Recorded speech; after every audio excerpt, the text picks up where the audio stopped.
नमस्कार, बहुत बहुत स्वागत है आपका अमर उजाला के सत्ता का संग्राम कार्यक्रम में। और हम सुबह सुबह चाय की चर्चा लेकर हाजिर हैं। आपके साथ मैं हूं अभिलाषा पाठक और हरियाणा विधानसभा चुनाव की सभी सरगर्मियां आप तक हम सत्ता का संग्राम के जरिए लेकर आते हैं। इस वक्त मैं मौजूद हूं बहुत ही अहम सीट हरियाणा की जो फरीदाबाद होती है उसके बड़खल विधानसभा क्षेत्र में।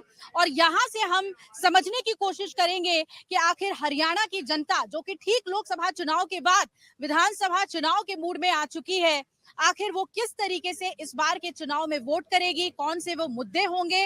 और बीजेपी और कांग्रेस के बीच कहा जा रहा है कि इस बार सीधी टक्कर है, तो क्या बीजेपी इस बार हैट्रिक लगा पाएगी फरीदाबाद में, और बड़खल सीट में भी किस तरीके की स्थिति है बीजेपी की, क्योंकि इस बार के चुनाव में कहा जा रहा है कि बागियों ने दोनों ही पार्टियों को परेशान किया हुआ है, चाहे वो बीजेपी हो या फिर कांग्रेस हो। इस सीट की बात करें तो सीमा त्रिखा का टिकट कटा था।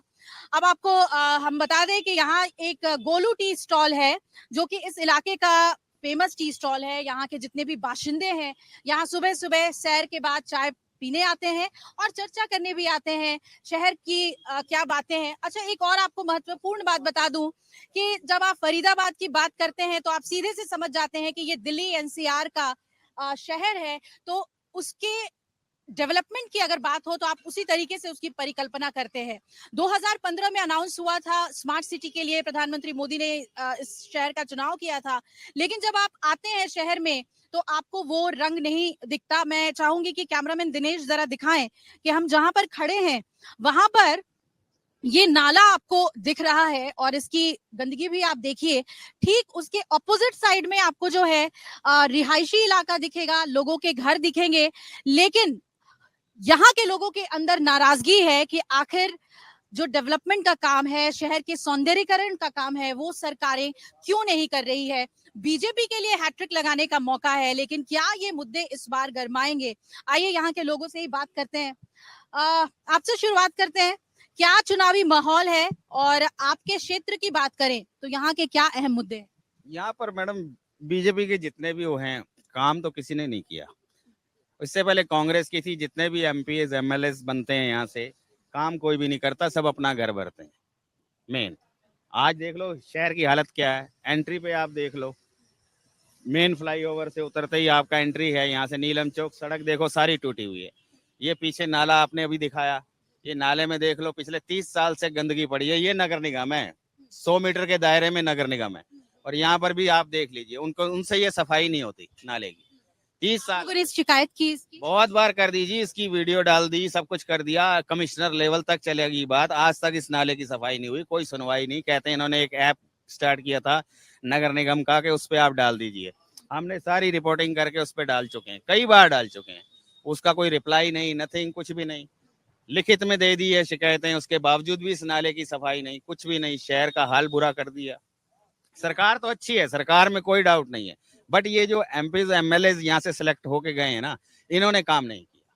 सरकार से आपका क्या मतलब है? सरकार मतलब जो बीजेपी यस यस, सरकार अच्छी है, हाई लेवल सारा अच्छा है, वो तो आगे से सब कुछ भेजते हैं, मगर करने वाले तो यही लोग हैं ना। हाई लेवल मतलब मोदी जी?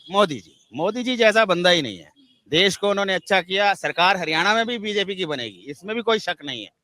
बन रही है बीजेपी की? हाँ जी हाँ जी, बीजेपी की सरकार बनेगी, क्योंकि 40-30 का रेशो है, कांग्रेस 30 ले जाएगी, बीजेपी 40 सीटें लेके जाएगी, निर्दलीय 20 एक जाएंगे, सब मिला के बाकी पार्टी के।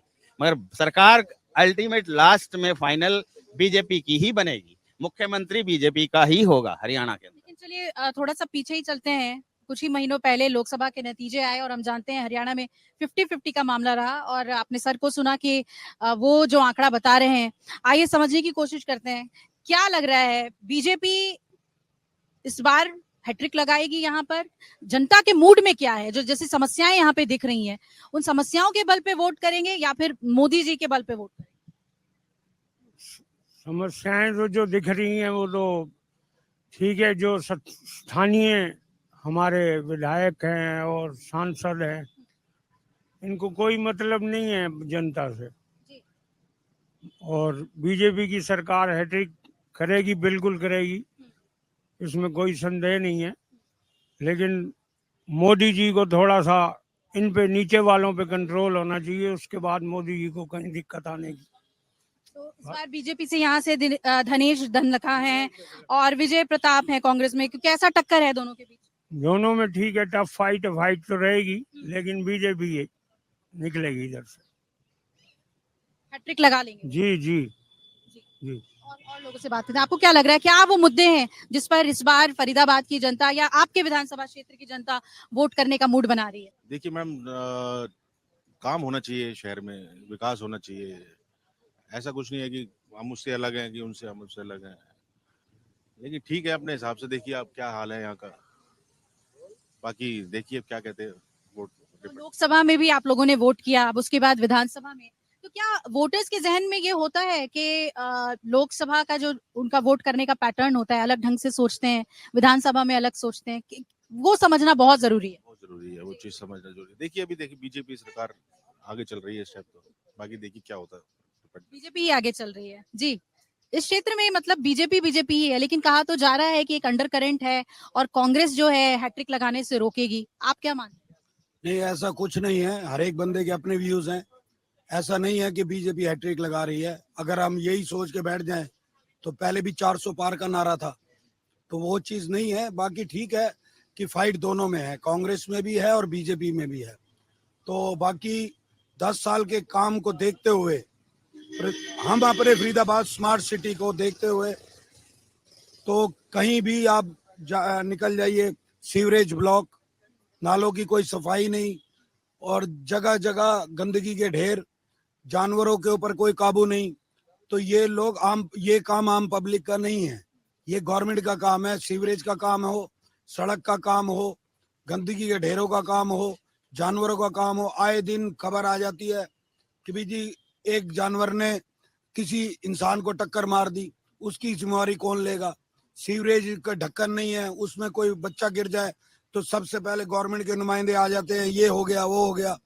तो ये पहले ही ऐसे इसे रोकथाम कर ली जाए तो वो बेहतर है, ताकि जो है कोई हादसा ही ना हो। अंडर ब्रिज स्मार्ट सिटी की आप लोग बहुत बात कर रहे हैं बार बार यहाँ पे, और उससे क्या बहुत ज्यादा निराशा है? स्मार्ट सिटी को लेकर काम नहीं हुआ, और आप तो बता रहे थे आपका यहीं पर बिल्कुल रेजिडेंशियल है, तो दिक्कतें किस तरीके की आती हैं यहाँ पर? दिक्कतें हम लोग जो है अपने एरिया के जो एमएलए है या उनको ही अप्रोच कर सकते हैं। उनको पीछे से पैसे मिलते हैं तो काम उनको आगे करना चाहिए। सिर्फ काम वहां तक होता है जहां तक कि उनको फायदा हो, उसके अलावा जो है आगे वो ग्राउंड लेवल पे काम नहीं करते हैं। वो जो एक सवाल हमेशा से पूछा जाता है कि जो आपके जो जनप्रतिनिधि हैं वो अपने लोगों से कितने कनेक्टेड हैं, ये बहुत अहम सवाल है। कि सांसद तो फिर भी कहा जाता है कि सांसद बहुत कम दिखते हैं, लेकिन विधायकों का फिर भी एक रूट कनेक्ट तो होता है, तो विधायक दिखते हैं लोगों के बीच? विधायक दिखते हैं, मिलते भी हैं, लेकिन चुनाव के समय? चुनाव के समय नहीं, वैसे भी मिलते हैं, लेकिन काम वही करते हैं जहाँ पे कोई फायदा मिल रहा हो। विधायक लोग जो दिखते हैं ना, वो उठा लो चौथों पे दिखते हैं कि जहाँ एक बार पब्लिक, क्योंकि एक फरीदाबाद शहर जो है यहाँ पर आपसी भाईचारा बहुत है। हर बंदा एक दूसरे से जुड़ा हुआ है। किसी के घर में कोई मिसहैपनिंग हो जाती है तो सब उसका साथ देने के लिए खड़े हो जाते हैं। तो ऐसी जगह पे स्थानीय नेता फटाफट पहुंच जाते हैं, क्योंकि पब्लिक है कि हमने भी आगे इलेक्शन लड़ने हैं। लेकिन यहाँ पर हमारे को ऐसा कुछ भी देखने को नहीं मिला कि भी जो है पब्लिक को ये लगे कि आज हमारे नेता ने ये काम करवाया। ऐसा कुछ नहीं है। यानी लोगों के बीच उठना बैठना तो है, लेकिन काम को लेकर जो है वो कनेक्ट नहीं दिखता है, ये यहाँ के लोगों का कहना है। ये कुछ और लोगों से भी बात करते हैं। फरीदाबाद विधानसभा क्षेत्र के अगर हम जातीय समीकरण की बात करें तो यहाँ पर जो पंजाबी हैं और वैश्य हैं वो सबसे महत्वपूर्ण, और साथ ही जो ओबीसी वोटर्स भी बहुत अहम हैं, तो इनका एक बहुत अहम रोल होता है कैंडिडेट को चुनने के पीछे। इसीलिए आपको कैंडिडेट्स में भी वैश्य समुदाय के भी लोग दिखेंगे। और भी लोग हैं, उनसे बात करते हैं।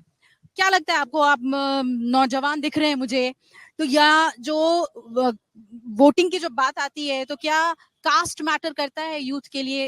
यहाँ के जो यूथ है या जनता है, वो किस तरीके से अपने कैंडिडेट को चुनेगी? क्या कास्ट कहीं से भी उनके लिए मैटर करता है? अल्टीमेटली कास्ट एक फैक्टर है, फैक्टर है यहाँ? ये यहाँ पर फैक्टर है। हरियाणा की राजनीति में आप किसी भी स्टेट में, किसी भी सिटी में चले जाओ, कास्ट एक फैक्टर है। और इवन तो पंजाबी है, लाइक मैं बनिया हूँ, सो जब वोटिंग करने जाते हैं तो एक फैक्टर रहता है कि ये हमारी कम्युनिटी से है, may be he will support me, ठीक है, इन फ्यूचर।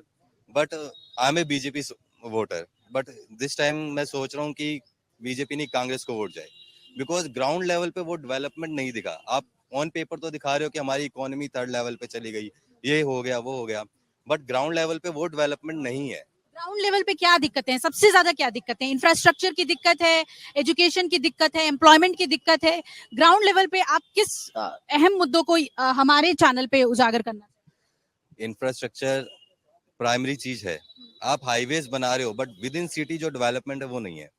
एजुकेशन वो एट पार नहीं है। आज भी हम वो एजुकेशन सिस्टम पे है जो आज से 20-30 साल पहले था, और इंडस्ट्री रेडी रिसोर्सेज अवेलेबल नहीं है। आप ये बताइए कि पूरा औद्योगिक क्षेत्र है फरीदाबाद जो है, और सिर्फ हरियाणा ही नहीं बल्कि यहाँ पर जो एम्प्लॉयमेंट है वो बिल्कुल यूपी, बिहार, दूर दराज से भी बहुत बड़े पैमाने पे मजदूर लोग आते हैं।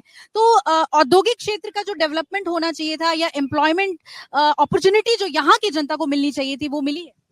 एम्प्लॉयमेंट अपॉर्चुनिटीज तो मिली हैं, बट एक पे स्केल फैक्टर है। अब आप यहाँ पे दिल्ली एनसीआर में किसी लेबर को 15,000 रुपए में, 10,000 रुपए में सरवाइव करने के लिए बोलोगे तो इट इम्पॉसिबल।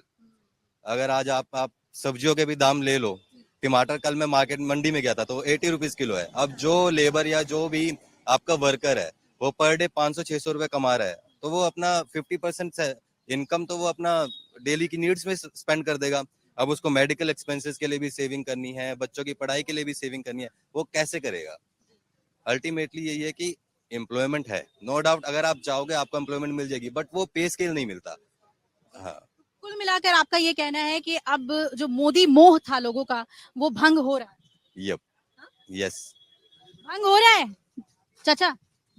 बिल्कुल। आपने तो बोला कि बीजेपी बीजेपी, आप बताइए ना, भंग हो रहा है क्या? हाँ बिल्कुल हो रहा है, बिल्कुल हो रहा है। ये नीचे वाले जो हैं सांसद और विधायक, इनके कारण हो रहा है। नीचे वालों की वजह से मोदी मोहन भंग नहीं हो रहा? नहीं, हो भी नहीं सकता अगले 50 सालों में। ऐसा? हाँ बिल्कुल।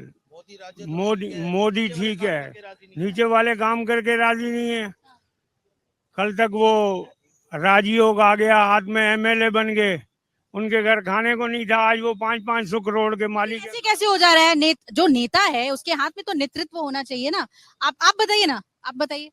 मोदी जी पर ही जो बात हो रही है, आप कह रहे हैं नीचे वाले काम करने को राजी नहीं है। आप चले जाइए, आप देखिए, नेतृत्व तो लेकिन मोदी जी का ही है। मोदी जी का नेतृत्व है। हम कह रहे हैं कि मोदी जी जीतेंगे, मोदी जी बढ़िया आदमी है, लेकिन इनके नीचे वाला कोई काम करके राजी नहीं है। जब काम नहीं हो रहा, आप कह रहे हैं कि इतने सालों से काम नहीं हो रहा, फिर पंजाबी लोग भी है, सारे बिरादरी के लोग बैठे हैं यहाँ। अब हर किसी को अपनी अपनी देखनी है कि भैया कौन क्या कर रहा है, कौन क्या कर रहा है। अब काम नहीं करेंगे तो हम कांग्रेस को वोट देंगे, सनातनी भी देंगे, सब करेंगे हम। हमारे घर का काम नहीं होगा तो हम क्या करेंगे? हमारे घर का काम होना चाहिए ना। अब गंदगी है हर जगह, रोडों पे चल रहे हैं, हमारे बच्चे भी रोडों पे चलते हैं। अब आपने दोनों बातें कह दी, बीजेपी के लिए भी कह दी और कांग्रेस के लिए भी कह दी। एक अंडर करंट यहाँ पर देखने को मिल रहा है। कुछ और लोगों से भी बात करते हैं। आप ये के रहने वाले हैं? नहीं मैम, हम यहाँ के नहीं है। क्या करते हैं आप? मैं स्टूडेंट हूँ मैम। अच्छा, आप इस बार वोट करेंगे? Yes ma'am. तो क्या, किन मुद्दों पर आप वोट करेंगे, क्या सोच रहे हैं? मैम ऐसा कुछ सोचा नहीं, जो घर वाले कह देंगे वो कर देंगे। जो घर वाले कहेंगे वो करेंगे? बिल्कुल। आप अपने जहन में कोई मुद्दा नहीं है कि हाँ मुझे ऐसी सरकार चाहिए जो मेरे लिए ये काम करे? नहीं मैम, घर के बड़े उन्हें पता है तो वो बता देंगे कौन सा अच्छा है, तो वो अपने हिसाब से सोचेंगे। मेरे से ज्यादा एक्सपीरियंस है, बाकी अपना जो बताते रहते हैं वो सुनते रहते हैं हम। तो जब नेता चुनने की बात आती है तो प्रधानमंत्री मोदी जहन में रहते हैं या फिर राहुल गांधी भी आते हैं जहन में? नहीं, राहुल गांधी भी आते हैं, लेकिन अब सेंटर पे तो मोदी हैं, तो उसके अंडर काम करेंगे ना जो लोग हैं। तो हम अपने एरिया के लोग हैं उन्हें वोट देंगे ना। जैसे अपने हमारी साइड हम पलवल के हैं, तो रघुवीर सिंह तेवतिया वहाँ चल रहे हैं, गौरव गौतम भी हैं, लेकिन अब जब घर वालों को पता है कि कौन अच्छा काम करेगा तो हम उस हिसाब से देंगे ना वोट। जिसमें ये है। यानी कि जो जहाँ परिवार कहेगा आप वहां पर वोट करेंगे। आइए कुछ और लोगों से भी बात करते हैं। दिनेश को यहाँ बुलाती हूँ मैं, टी स्टॉल के पास बुलाती हूँ। आप यही के रहने वाले हैं भाई साहब? मैं बाहर का हूँ, कहाँ से हैं आप? यूपी बदायूं। फरीदाबाद कैसा लगता है आपको? बहुत बढ़िया लगता है, बहुत बढ़िया इस लगता बार क्या लग रहा है यहाँ के चुनाव में, बीजेपी या कांग्रेस? है। 50-50 है। 50-50 मामला है, ठीक लोकसभा की तरह। हाँ बिल्कुल 50-50 है, 50-50 लग रहा है मेरे को। अच्छा ये बताइए कि प्रधानमंत्री मोदी और दूसरी तरफ राहुल गांधी, इन दोनों नेताओं को आप कैसे देखते हैं? जमीनी स्तर पर लोग किसको अभी भी ज्यादा पसंद कर रहे हैं या चुनावों में किसकी बातों को ज्यादा सुन रहे हैं? क्या राहुल गांधी की तरफ भी लोगों का अब ध्यान जा रहा है? मैं तो लगता नहीं, इस टाइम मोदी को ही लोग ज्यादा पसंद कर रहे हैं, मोदी को ही। हाँ। चाय बनाते हैं गोलू जी, तरह तरह के लोग आते हैं, खूब यहाँ पे चर्चा होती है। तो आपको क्या लग रहा है माहौल किस तरीके का बना हुआ है? माहौल मैडम यही है कि जो सही काम करेगा वो रहेगा, जो गलत करेगा वो नहीं रहेगा। नहीं, इतने सालों से आपका टी स्टॉल है, यहाँ पे काम हुआ है? काम देख ही रहे हो आप, जो हो रहा है वो ठीक ही है, जो नहीं हो रहा वो भी ठीक ही है। यानी कि काम जैसा होना चाहिए था वो नहीं हो रहा है। हाँ आपके पीछे तो गंदगी दिख रही है मुझे, बस। परेशानी होती है इससे? परेशानी क्यों नहीं होगी मैडम, परेशानी तो है ही, गंदगी है तो परेशानी तो है ही। परेशानी तो है ही गंदगी से, तो परेशानी अच्छे होती है। लोग कूड़ा ला के फेंक जाते हैं, अपने घरों में रख के गाड़ियां आती है उनको दें कूड़ा। एक और युवा है और वो कह रहे हैं फिर एक बार मोदी सरकार, कुछ कहना चाहेंगे? क्या लग रहा है, क्या फरीदाबाद का क्या मूड? ठीक है, बस क्राइम ना हो, गंदगी तो ऐसी कि अभी इस बात थोड़ी ना, वो तो पहले से ही है। कांग्रेस ने कौन सा इसमें टेल पत्थर लगवा दी हर जगह, तो पहले से ही गंदगी तो चल रही है। सुधार हो रहा है, अब एक बार और फिर से मौका देना चाहिए, फिर एक बार मोदी सरकार सबसे बेस्ट। मैंने के माहौल कैसा होना चाहिए, माहौल अच्छा होना चाहिए, क्राइम ना हो, गुंडागिर्दी ना हो, बच्चे भी सेफ हो। गंदगी दिख रही है तो पिछली बार भी ऐसा हुआ कि सांसदों की वजह से बीजेपी को कई जगह पे नुकसान उठाना पड़ा, सांसदों का रिपोर्ट कार्ड सही नहीं था, है ना? तो वोट करते वक्त क्या सिर्फ लीडर हो जाते हैं ऐसे, जो मतलब जैसे कि मोदी मतलब ठीक है, जब बेस्ट है, बट और जो उससे नीचे होते हैं वो कई लोग मतलब ऐसे होते हैं कि बस पैसा अपना घर भरना। आप वोट अपने जनप्रतिनिधि को देख के, अपने कैंडिडेट को देख के नहीं देंगे, आप मोदी जी को सोच के देंगे? बिल्कुल बिल्कुल, क्योंकि मोदी बैठा है तो सब कुछ है। ऐसे तो हर पार्टी में मतलब चोर हैं, मतलब बदमाश भी हैं, गुंडा भी हैं, मतलब राजनेता भी ऐसे जो गुंडा हैं और अच्छाई को नहीं मतलब वो स्वीकार करते, गुंडागिर्दी को ज्यादा करते हैं। और बस राहुल गांधी नहीं अच्छे, वो राहुल गांधी की बातें नहीं बोलने का तरीका ही नहीं है, जिनको वो क्या वो दूसरों से सलाह ले करके वो बोलते हैं, उस पेपर में क्या लिखा हुआ है वो बोल बोल के क्या बोल जाते हैं पता ही नहीं लगता है। तो जो देश के बारे में जो जिसको बोलने का तरीका नहीं, वो बाहर दूसरी कंट्रियों से क्या सलाह लेंगे, क्या बोलेंगे? क्योंकि हमें तो यूएस में उन्होंने बोला नहीं चलाना, हमें पूरा हिंदुस्तान चलाना है। तो ये कह रहे हैं कि अमेरिका में जो राहुल गांधी ने बोला वो गलत, कि हम इसी देश में रह रहे हैं, इसी का खा रहे हैं, इसी का सब कुछ कर रहे हैं, अपने ही कंट्री का मतलब अपने घर का बाहर जाके बुराई करना, तो फिर तुम्हें अपने घर पे विश्वास नहीं है, दूसरे पे क्या तुम बाहर गए? क्योंकि तमाशा देखने वाले मतलब बहुत होते हैं, पर सलाह देने वाला बहुत कम होते हैं। हमें अपने घर की अच्छाई और बुराई हमें खुद देखनी है। बाहर किसी सलाह लोगे तो तमाशा ही होगा, मतलब घर की सोल्यूशन नहीं होगा, वो तमाशा ही करेंगे। इस युवा की बात पर यहाँ पर तालियां बज गई हैं, चाय की चुस्कियां अभी भी चल रही हैं। देखना है कि फरीदाबाद की जनता क्या इस बार भी बीजेपी को मौका देती है या फिर जो एक अंडर करंट वाली बात हो रही है कि काम अगर नहीं होगा तो हम वोट की चोट भी कर सकते हैं, तो क्या कांग्रेस को एक बेहतरीन मौका मिला है इस बार और कांग्रेस उसका फायदा उठा पाती है? लेकिन जनता की बातचीत से तो ये जरूर झलक कर सामने आ रहा है कि लोग विकास के मुद्दे पर बहुत ही मुखर हैं और चाहते हैं कि फरीदाबाद एक स्मार्ट सिटी के तौर पर उभरे। हम सत्ता के संग्राम में चाय की चर्चा पे यहाँ पे विराम लगा रहे हैं, लेकिन दोपहर 1 बजे हम युवाओं से चर्चा करेंगे, जो फर्स्ट टाइम वोटर्स हैं उनसे चर्चा करेंगे और शाम के वक्त जो यहाँ के स्थानीय नेता हैं उनसे सवाल जवाब होंगे। ये तमाम सवाल जो आम जनता यहाँ पर उठा रही है उसे भी हम पूछेंगे। आप लोगों से ये हम गुजारिश कर रहे हैं कि सत्ता के संग्राम कार्यक्रम को ज्यादा से ज्यादा शेयर कीजिए और फिलहाल इस यहाँ पर हम रुक रहे हैं। कैमरामैन दिनेश के साथ अभिलाषा पाठक, बड़खल से, फरीदाबाद, हरियाणा से। अगर आप ये वीडियो YouTube पर देख रहे हैं तो हमारे चैनल को सब्सक्राइब कर बेल आइकन दबाएं और Facebook पर देख रहे हैं तो हमारे पेज को लाइक करें। 8 मिलियन प्लस सब्सक्राइबर, आपके इस भरोसे के लिए बहुत धन्यवाद।